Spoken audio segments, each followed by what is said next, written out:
have a love and hate relationship with this chapter of My Hero Academia. On one hand, there's so many moments that I love, and on the other, there is one sour moment, and I think you all know what I'm going to talk about, that really just upsets me with this chapter. So, let's talk about My Hero Academia chapter 366 that came out like a day or so ago, and let's get into this, because obviously the community has been talking about this chapter. The community is definitely not liking this chapter, but there is areas of this chapter that is actually good that I feel like many are overlooking because of just one bad moment that is within this chapter. So let's go up. Let's start from the very beginning of this chapter. So basically, how this all starts is we get to see Shigaraki, his very form, his body that has been going through this mutation. His very quirk is mutating inside of him. His body is shifting. You literally see Shigaraki's family forming out of his body and forming into like hands or a protective barrier. It's a very creepy image. The very beginning of this chapter is straight up just creepy. And I think if there is one thing that Horikoshi Sensei has always been just excellent on, and I've constantly talked about it since the very beginning, since I have been reviewing the manga My Hero Academia, is that Horikoshi is really good with designing characters, designing villains, and even body horror. He knows how to do. Like, I mean, just looking at Shigaraki right now, it is horrifying. It is legitimately horrifying seeing, like, these bodies coming out, like, his family literally coming out of where his left arm should be, and it kind of, if you take it in a way, it looks like souls. The souls of his family are inside of him. Kind of reminds me a little bit of something you would see from, let's say, a horror series, or let's say a Dark Souls series, or whatever. That's what it looks like to me, and it's just a very grotesque and creepy start to this chapter, and I love just the direction of Shigaraki's overall final form is looking. I mean, we even get to see it right here. Basically, an apex form, and obviously this isn't the official translation, so this is a work in progress title, but when you look at just the design of Shigaraki right here, there is so much to talk about. Obviously, the hands are a big thing. You see the hands literally wrapping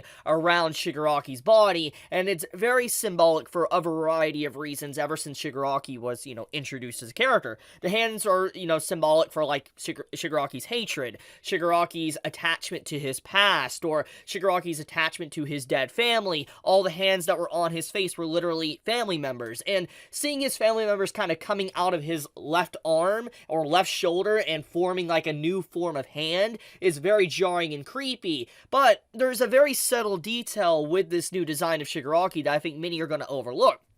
And that is the fact that if you look closely here on the right side of Shigaraki's, or not right side, left side, my bad. I couldn't tell my lefts from rights. But from the left side of Shigaraki's head, you see the fact that he doesn't have a hand covering over him, which I think is a very big moment to kind of show that that is the original Shigaraki personality. Basically, what is left of him, his child self, everything that is still there and not completely consumed by, let's say, his hatred or all for one. It's a very subtle detail, and I really do appreciate that in terms of design choices from Horikoshi Sensei, and it really just goes to show how much he really loves writing villains. And it's really sad to see that, I've talked about in the past that Japan just doesn't like villains and a lot of focus on the villains, and even though that was the case, Horikoshi Sensei took, a little bit of a risk and made My Villain Academia, which I'm just gonna say is probably the peak of the entire manga.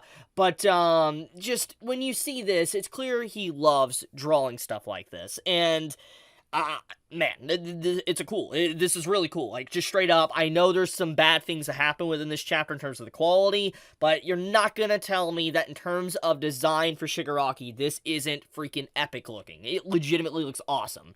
So, let's go down. Now that I've done talking about that, we basically see all the heroes try to go in and fight Shigaraki, and the reason why his overall form morphed is because he turned into more of a defensive situation. He's playing more defensive, more like a tank, which makes a lot of sense because he's been taking a lot of damage, which the chapter mentions. Regeneration is impossible right now, thanks to what Aizo is doing, and Monoma, so he's not able to, continuously regenerate, so his very, mutations friends are forming into a protective barrier, and that's what you can clearly see. It kind of looks like a ribcage, or a skeletal ribcage, even though it's fingers right here, and he has like armor, literal finger armor all around him, which is beefing up his overall endurance that was already high to begin with. So everybody tries to go in and attack him, but it's clear that thanks to his enhanced mass and how defensive he is, he just whacks away Miriko like nothing. She just is catapulted to the side. I mean, she's already been injured. She's already done a lot already in terms of what she did in the previous chapter, but just seeing this is like, holy crap, he just pummels her away like she is nothing. And then you see, obviously, Togata, he's screaming, he's getting to see his friends like Sun Eater just tossed aside and all that. You just see all of his friends just getting demolished by Shigaraki, and Togata can't do anything to stop it. And it's a very desperate and hopeless moment throughout the chapter. Just basically Togata's very subconsciousness, pleading, wondering what he can do, what is next, what can he accomplish in this moment to stop Shigaraki. And Shigaraki is continuously hammered in that, he's powerless, or he says he's powerless, he can't do anything, and he says that he's just going to ignore him. He's like a gnat or a flea or whatever. He's just going to completely ignore Togata's existence, which is very disrespectful, but it's also just like a Chad energy, big energy from Shigaraki even doing something like that. But the point is it amplifies the fear, the hopeless situation of all the heroes, and that Togata can't do anything to stand up to Shigaraki. And so when I got to this point of the chapter, before I continued reading it, I was just like, whoa, are we about to finally get what I think we're about to get? Like Togata coming in clutch and having a crazy moment and going up against Shigaraki and holding him off until, let's say, Izuku arrives or Bakugo gets back up. That was my general impressions when I got to this point in the chapter. And to kind of remind everybody of why I would even think that is because of this scene right here. Basically, in the past, with, Togata himself even fighting off Overhaul, which had the ability to literally one-shot him if he took any form of hit. So it's in a very similar state as, let's say, Shigaraki. And I was like, are we about to get this? Like, are we about to get this moment of this man protecting people behind him, protecting, Aizawa, protecting Monoma, protecting Sun Eater, protecting Bakugo? Are we about to have a Togata moment standing up and doing some incredible stuff against Shigaraki and forcing Shigaraki to say, you know what, you're not a gnat, you're not a flea, you're someone I actually have to focus on and fight? Because, FYI, as a reminder, Togata as a character has been set up as someone that was supposed to get one for all. He was supposed to. That's what was said a long time ago within the story, and I want to make sure everybody remembers that. He was supposed to get one for all, and he was ahead of everyone in the school, and he was definitely someone that was up there in the pro tier level, like up there with Endeavor, etc. He was definitely someone that would be a really, really strong hero, and he didn't even have one for all when he fought Overhaul, but look how strong he was, and imagine if he had it. So, this character obviously has had a lot of setup, a lot of build-up, a lot of anticipation. The fans, myself included, have been waiting to see Togata get back in action ever since he really got his quirk back and really have that moment to shine. Hell, I even talked about this a few weeks ago, that I was a little bit upset about the overall usage of Togata in the manga. I was like, look, I understand that Shigaraki's the final villain, and I understand that Izuku has to be the one to take him down. That is not a problem. The problem is that Togata has been built up, like I just showed this image right here. He's been built up for a very long time. He was supposed to be All Might's successor and all that, and it's just like, you would think he would at the very least be able to stall Shigaraki for a few minutes, like how he stalled Overhaul for 5 minutes, and he even fought him quirkless for a while. So it's just like, you would think that he would be able to do something at the very least. And obviously that has not happened at this point in the manga. And when you see this chapter, you're like, oh crap, it's happening. And so my excitement, my adrenaline, it's pumping. I'm like, yo, this is amazing.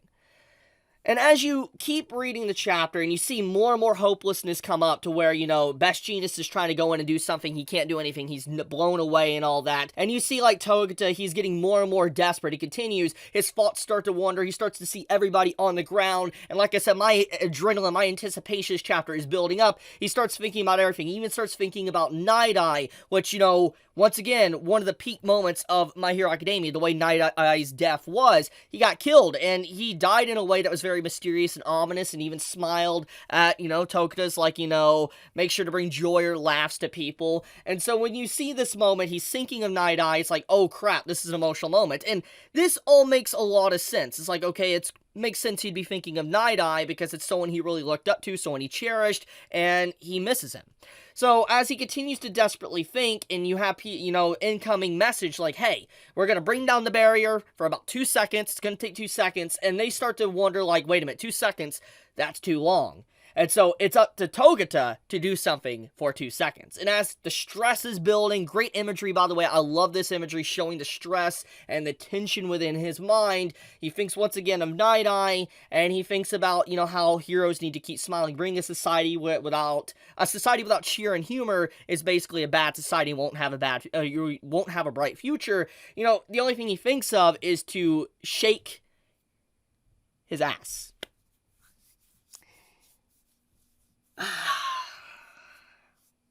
Okay, let's talk about this. As you can see, I was very hyped. I was trying to channel that same energy I had when I was reading this chapter. And when you get to this moment and you see this, my first reaction is obviously just, huh? Like, that was my reaction. I'm just like, huh? And let's go over the things about this that make this good and bad. I'm leaning more on the side I don't like this. I want to just keep it 100. But I do understand why someone would be okay with this. And let's talk about that. So, this action from Togata isn't necessarily something completely out of character. We have this in the past where there was a scene where, he randomly appeared at UA and Eri was there, meeting, Izuku and all of them, and you see, Togata doing something very similar here from this image. It's not completely out of character for him to do something like this. Okay, it's not. 100% it is not. But there is a time and place for things like this within a story. And that's what I want to talk about, and why I don't like this. As much as how this is potentially, even if I want to stretch the term in character for Togata, I don't think this was a good idea to do. And here's the reason. Once again, I want to go up here and explain. This entire chapter is the lack of hope. There is a draining sense of hope. There is no hope, and Togata is literally seeing his friends basically dying right in front of him. He can't do anything. He's being disrespected by the in-game villain, the final boss. He's seeing people just trying to do anything they can. He's desperate. He's trying anything. He thinks about the people that he's lost already, and you get this adrenaline in you. Is he about to pull something like what he did protecting Eri? That's what you would assume, because even though the man had no quirk at a certain point in his fight with Overhaul, he was still able to somewhat fight off and defend against Overhaul. And so you're like, whoa, is this gonna happen? And then he just shakes, like I said, his ass. And it goes completely against everything from what this chapter's tension was trying to do. And I understand there's a time and place to bring some comedy into darker moments. That's fine. But I want to make sure we're all on the same page here. This is the final arc. This isn't a middle arc. This isn't the beginning of the story. This isn't, a middle throwaway villain. This is this person that Togata is fighting or trying to stall for 2 seconds while waving his butt around is literally the final boss. The final boss. And the equivalent of what he did is basically the sexy jutsu that Naruto did against Kaguya at the end of Naruto.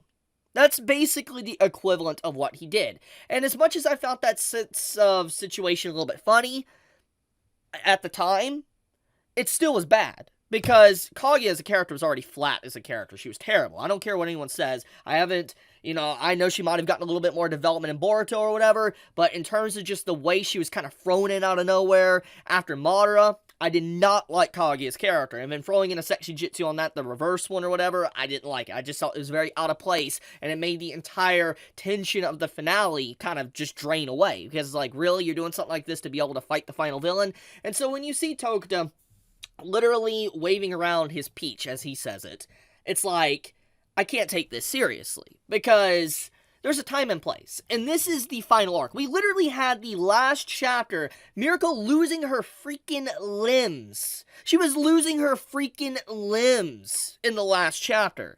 And you turn around and make this chapter into, I'm gonna wave my butt around. That's what he does. And it's so...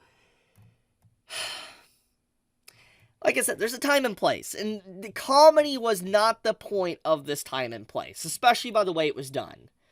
I would have been probably a little bit more satisfied with this if Togata would have tried to fight in any way. I know he was being ignored, I understand that argument, but he could have at least undid his quirk and just straight up whacked Shigaraki in the face.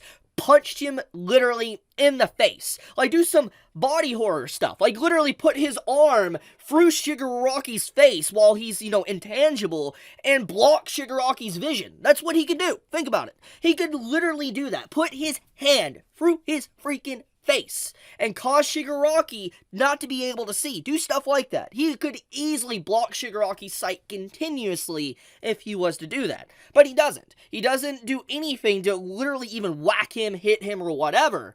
And I know he's in a more tankier, durable form, but it doesn't change the fact we didn't really see a lot of that within the chapter. Just him flailing around, scared, and all that. And it's like, this is a guy that was supposed to be set up as the successor of All Might. You get my point. So, I feel like this was unwarranted, and there wasn't proper way to do it. This was not executed right. Even if it was in character, it was not executed right for the story. It should have been done completely differently. And that is my problem with it. However, after that, we get to see Izuku come in, and he slams Shigaraki. He just slams him down to the ground, chapter ends. And, by the way, love this fan art that someone did. Like, this color, this is really nice. Go follow this person. This is really nice. But, anyways, it's a good conclusion to the chapter, but this panel is really, this panel's really bad. It's more of a meme. I can't believe this is a real panel. That's all I'm gonna say. Say whatever you want if it's in character, but there once again is a time and place for something like this, and this is the final arc. This isn't the beginning of an arc. This isn't a middle arc. This is literally, we got 30 chapters left of My Hero Academia. This isn't a time and place for this. All I'm going to say. That's my piece. So I'm going to leave this video at that. Tell me your thoughts, how you felt about the Peaches Ripe. But, jokes aside, if you enjoyed the video, do leave me a like. And, yeah. Be safe, everyone. Stay safe, and, Chibi out.